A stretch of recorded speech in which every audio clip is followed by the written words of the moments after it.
हैदराबाद शहर की जनता का हृदय से धन्यवाद करना चाहता हूं, क्योंकि आज जिस प्रकार का स्वागत हैदराबाद के रोड पर मैंने देखा है,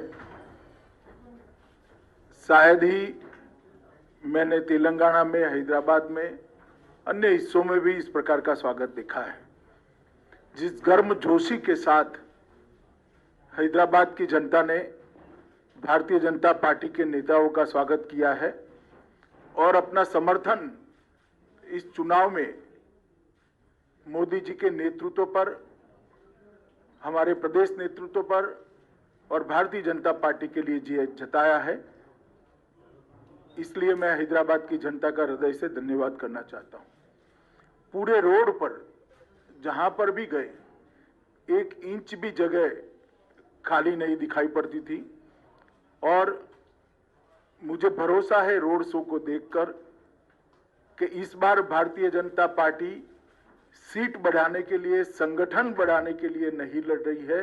इस बार चुनाव के बाद हैदराबाद में मेयर भारतीय जनता पार्टी का होगा, ये हैदराबाद की जनता ने स्पष्ट कर दिया है। मित्रों, हैदराबाद के अंदर विश्व भर के आईटी हब बनने की सभी संभावनाएं पड़ी हुई है, मगर आईटी हब तब बनता है जब इसके अनुरूप इंफ्रास्ट्रक्चर यहां पर बने, और इंफ्रास्ट्रक्चर, शहर का इंफ्रास्ट्रक्चर, अर्बन इंफ्रास्ट्रक्चर बनाने का जिम्मा म्युनिसिपल कॉरपोरेशन का होता है। हालांकि केंद्र सरकार और राज्य सरकार की अनेक प्रकार की ग्रांटें मिलती हैं, मगर इसका इम्प्लीमेंटेशन ये शहर के शासन के हाथ में, म्युनिसिपल कॉरपोरेशन के हाथ में होता है। और मुझे कहने में कोई संकोच नहीं है कि जिस प्रकार का कॉरपोरेशन यहां टीआरएस और मजलिस के नेतृत्व में चला है, वो हैदराबाद को आईटी हब बनने के लिए, विश्व का आईटी हब बनने के सबसे बड़ा रोड़ा है। अभी ही बारिश में पानी भर गया, लगभग 7 लाख लोगों के घर में परेशान हो गए, पानी भर गया। 6 साल से स्टॉर्म वाटर की एक भी लाइन, इसका सिल्टिंग नहीं हटाया गया, नालों का सिल्टिंग नहीं हटाया गया। पानी नहीं भरेगा तो क्या होगा? मजलिस साथीदार है, मजलिस के इशारों पर अवैध कंस्ट्रक्शन चलते हैं, एपीसमेंट होता है। इसके कारण पानी की निकासी के मार्ग के अंदर अवैध कंस्ट्रक्शन जो हुए हैं, उसने भी पानी भरने में, जमाव होने में बहुत बड़ी भूमिका निभाई है। मैं हैदराबाद की जनता को विश्वास दिलाना चाहता हूं कि एक बार आप भारतीय जनता पार्टी को यहां मौका दीजिए। हम सारे इलीगल कंस्ट्रक्शन जो पानी की निकास के मार्ग में है, उसको हटाकर कभी भी हैदराबाद के अंदर पानी भरे ऐसी स्थिति नहीं लाने देंगे। मैं आज ये प्रेस वार्ता में ये भी पूछना चाहता हूं कि जब पानी भर गया तब श्रीमान केसीआर कहां थे? उनके निवास के सामने की कॉलोनियों में भी पानी भरा। हम भी मीडिया को ध्यान से देखते हैं, कहीं पर भी मुख्यमंत्री ने ना कोई दौरा किया, ना कॉरपोरेशन की बैठक की, ना विधायकों के साथ घूमते दिखे, ना स्थानीय सांसदों के साथ घूमते दिखे। जब हैदराबाद की जनता इतनी बड़ी मुसीबत में थी, तब मुख्यमंत्री कहां थे? ओवैसी कहां थे? हैदराबाद की जनता के मन में ये बहुत बड़ा सवाल है, जिसका जवाब उनको देना पड़ेगा। मित्रों, हम वादा करते हैं कि गुड गवर्नेंस को हम हैदराबाद के अंदर जमीन पर उतारेंगे और हैदराबाद को विश्व का आईटी हब बनाने की दिशा में सभी अनुरूप कदम उठाए जाएंगे। और ये भारतीय जनता पार्टी का वादा है। मोदी जी जो कहते हैं वो करते हैं, हम जो कहते हैं वो होता है। चाहे 2014 का हमारा घोषणा पत्र हो या 2019 का घोषणा पत्र हो, हमने सारे वादों पर अमल किया है। मैं हैदराबाद की जनता को 5 साल पहले एक घोषणा पत्र टीआरएस ने भी दिया था, जिसको प्रचिन्ह आशीर्वाद मजलिस के भी थे। मैं कुछ सवाल यहां पर छोड़कर जाना चाहता हूं। कल वोटिंग है, मेरी आशा है शाम को केसीआर जी इसके जवाब दे। एक तो आपने 100 दिन की योजना का वादा किया था, इसका हिसाब किताब हैदराबाद की जनता मांगती है। क्या हुआ? 100 दिन छोड़िए साहब, 5 साल पूरे हो गए। उसमें से कुछ भी करा हो तो हैदराबाद की जनता के सामने रखिए। एक सिटीजन चार्टर आप देने वाले थे, उसका क्या हुआ? सिटीजन चार्टर छोड़िए, इसका पहला पृष्ठ भी तैयार नहीं हुआ है अभी। और रोजमर्रा के काम के लिए, गटर की सफाई के लिए, रोड की सफाई के लिए, रोड की स्ट्रीट लाइट के लिए हैदराबाद की जनता धक्के खा रही है। 32,000 से ज्यादा नल कलेक्शन गरीब बस्तियों में देने थे। हमने हिसाब किताब लगाया, हमारे कार्यकर्ताओं ने 20% से ज्यादा आप नहीं दे पाए हो। कब दोगे? वादा तो 5 साल का था। गरीबों के लिए 1 लाख घर बनाने थे, 1100 से ज्यादा नहीं बना पाए, जबकि मोदी जी ने 1,35,000 गरीबों के घर के लिए तेलंगाना को पैसा मुहैया करा है, मगर आप इंप्लीमेंट नहीं कर पाते हो।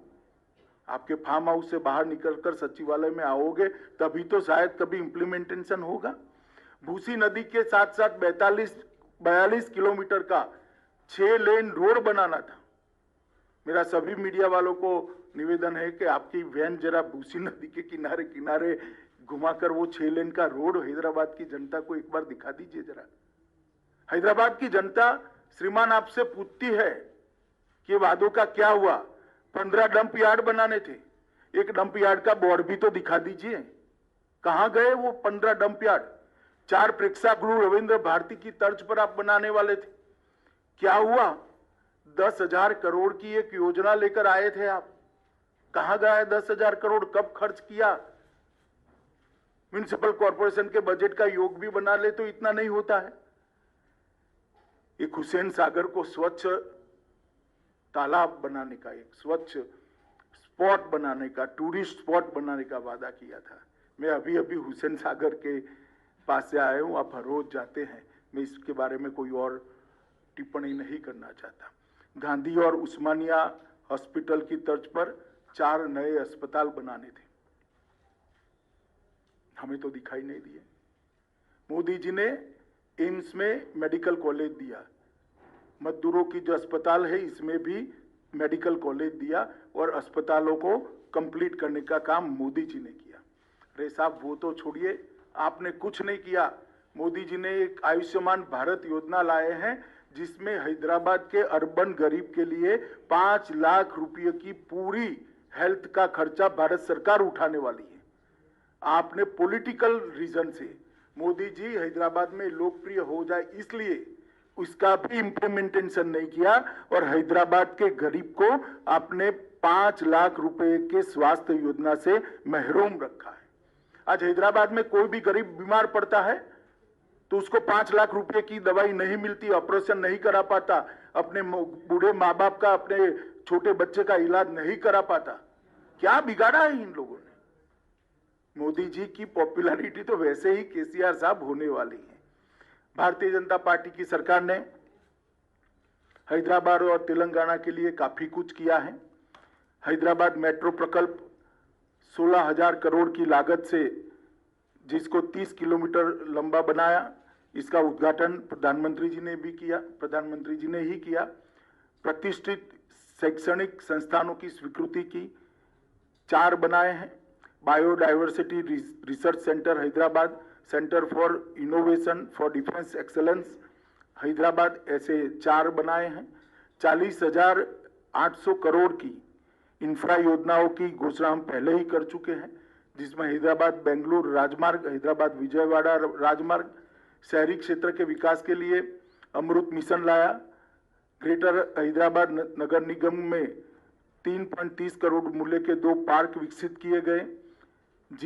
GHMC की लिए क्रेडिट रेटिंग की पूरी करने के लिए हमने इनिशिएटिव लिया। सबसे बड़ी बात हैदराबाद शहर के गरीबों के लिए, अभी अभी कोरोना काल के बाद Modi ji PM street vendor योजना लेकर आए। ये PM स्ट्रीट वेंडर योजना गरीब रेडी वालों के लिए है, और मुझे कहते हुए आनंद होता है कि सबसे ज्यादा PM स्ट्रीट वेंडर योजना का फायदा अगर किसी एक राज्य को मिला है तो तेलंगाना को मिला है। 3 लाख लोगों को पीएम स्ट्रीट वेंडर योजना के तहत लोन देने का काम किया गया और सबसे ज्यादा किसी बड़े शहर में दिया गया है तो हैदराबाद को दिया गया है। 30,000 से ज्यादा पीएम स्ट्रीट वेंडर के लोन दिए गए। लगभग और 72 किलोमीटर लंबी रेल परियोजना मेट्रो की लागू हो रही है। इसके अलावे हैदराबाद के लिए पहले पासपोर्ट की बहुत बड़ी दिक्कत थी, अब पूरी व्यवस्था को प्रोफेशनलाइज कर दिया गया है और सारा काम टेक्नोलॉजी बेस कर एक अद्यतन पासपोर्ट ऑफिस यहां पर बनाने का काम किया है। और इसके साथ साथ हैदराबाद के अंदर ये आईटी का बड़ा हब है। देश भर के युवाओं के लिए मोदी जी ने ढेर सारे योजनाएं और ढेर सारे प्लेटफॉर्म उपलब्ध कराए हैं। इसका परिणाम है कि दुनिया भर में आर्थिक संकट है, मगर एफडीआई इनफ्लो सबसे ज्यादा भारत में है। एफआईआई इनफ्लो भी नवंबर में रिकॉर्ड जगह पे पहुंचा है। आईटी सेक्टर का इन्वेस्टमेंट जो हो रहा है, इसका सबसे बड़ा फायदा हैदराबाद को हो रहा है। हमने देखा है कि हैदराबाद में भारत की योजना और प्रधानमंत्री जी के सबसे संपर्क से कई बड़ी बड़ी कंपनियां आकर्षित होकर यहां पर अपना इन्वेस्टमेंट किया है और मेक इन इंडिया की चमक भी हैदराबाद के अंदर बढ़ी है। मोदी जी ने एक बहुत बड़ा रिफॉर्म किया है। अब न केवल वर्क फ्रॉम होम, इसकी जगह वर्क फ्रॉम एनीवेयर के लिए रास्ता खुला है और इसका सबसे बड़ा फायदा हैदराबाद के युवाओं को होने वाला है। जो आईटी प्रोफेशनल है उनको होने वाला है। ये मिनी भारत है। भारत भर के युवा यहां आते हैं, इनको वर्क फॉर होम की साथ साथ वर्क फ्रॉम एनीवेयर, ये योजना का सबसे बड़ा फायदा अगर किसी एक शहर के युवाओं को होना है तो वो हैदराबाद को होना है। स्टार्टअप के लिए भी बहुत ध्यान दिया गया है। ढेर सारी प्रायोरिटी में डिटेल में जाना नहीं चाहता, मगर स्टार्टअप को मोदी जी ने खुद एक थ्रस्ट देकर एक नए उद्यमियों के लिए एक बहुत बड़ा प्लेटफॉर्म तैयार किया है। इसका भी सबसे बड़ा फायदा हैदराबाद को होने वाला है। स्टार्टअप्स के लिए व्यापार में आसानी हो, इसके लिए एक नया बिजनेस फ्रेंडली इकोसिस्टम तैयार कर बहुत तेजी से इस पर आगे बढ़े हैं। ईज ऑफ डूइंग बिजनेस के अंदर भारत ने ग्लोबल रैंकिंग में बहुत बड़ी जंप लगाई है और इसके साथ साथ इनोवेशन इंडेक्स में भी हमारी रैंकिंग बहुत बेहतर हुई है। मित्रों, ये सबके कारण हैदराबाद जो मिनी भारत है, मिनी इंडिया है, इसके युवा प्रोफेशनलस को बहुत, उनके लिए एक क्षितिज बहुत बड़ी खुली है और इसका फायदा हो रहा है। मित्रों, मैं अंत में इतना ही कहना चाहता हूं कि मेरे साथ हमारे प्रदेश का नेतृत्व बैठा है। मैं आपको हैदराबाद की जनता को भरोसा दिलाना चाहता हूं कि हम हैदराबाद को नवाब निजाम कल्चर से मुक्त होकर एक मिनी इंडिया बने, ऐसा शहर बनाने की दिशा में आगे बढ़ेंगे। निजाम कल्चर को त्याग कर एक आधुनिक शहर बने, इस प्रकार का हम हैदराबाद को बनाएंगे।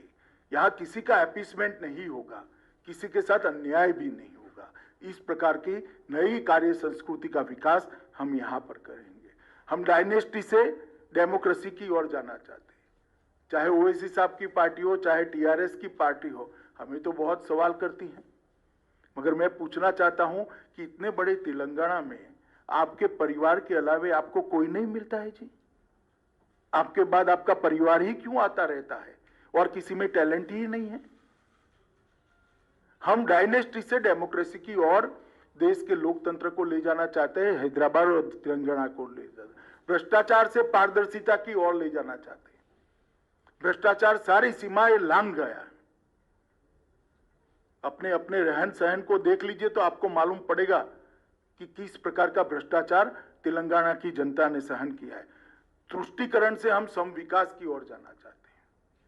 किसी का अपीसमेंट नहीं करेंगे, सबको बरोबर मौके मिलेंगे और हैदराबाद की जनता का बहुत बड़ा हिस्सा जो अपमानित महसूस करता है अपने आप को, उनको हम भरोसा दिलाना चाहता है किसी की भी हिम्मत नहीं होगी आपको दोयम दर्जे के नागरिक बताने की। इस प्रकार का सम विकास का हम वातावरण करेंगे। बाढ़ से डूबे शहर को बाढ़ मुक्त शहर बनाना चाहते हैं।